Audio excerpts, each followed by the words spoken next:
Le TER Interloire relie Nantes à Orléans et on le découvre tout de suite. On se retrouve à la gare de Nantes. Cette partie nord a été construite dans les années 60 et rénovée en 1997, peu avant la Coupe du Monde de football.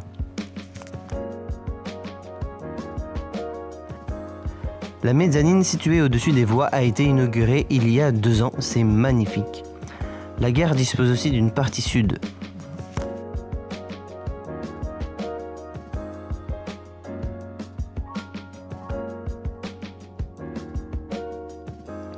Mais d'abord, un peu d'histoire. Ce service a été lancé en 1994 afin de connecter les grandes agglomérations le long de la Loire.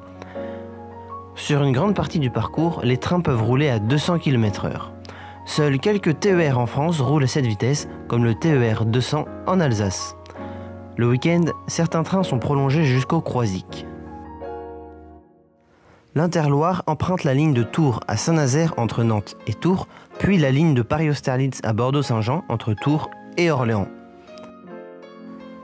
Actuellement, le service est assuré avec des Régios de Zen dotés d'une configuration régionale 2+2 monoclasse. Ces nouvelles rames remplacent les anciennes rames Corail qui avaient des sièges plus confortables. Toutefois, ces rames récentes ont des atouts. Elles sont plus accessibles, plancher bas, adaptées au PMR. On a une prise pour 2 sièges. Les dossiers des sièges sont assez verticaux et l'assise dure. Mais c'est dans l'air du temps, rien d'étonnant.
La Loire à vélo est un réseau de pistes cyclables qui longe aussi la Loire comme l'itinéraire de notre train.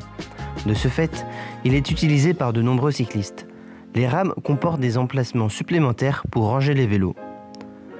Notre train desservira les gares de Ancenis, Angers-Saint-Lô, Saumur, Tours, Saint-Pierre-des-Corps, Amboise et Blois-Chambord.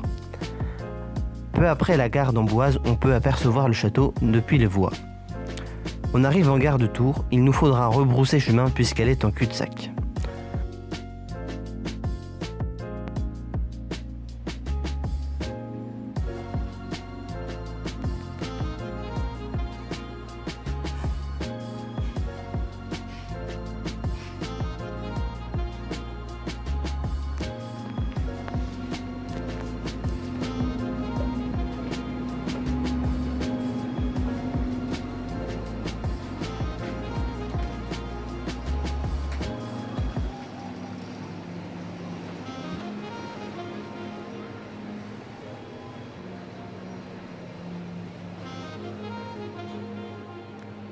Moins de 3 heures après notre départ, nous voilà arrivés à Orléans.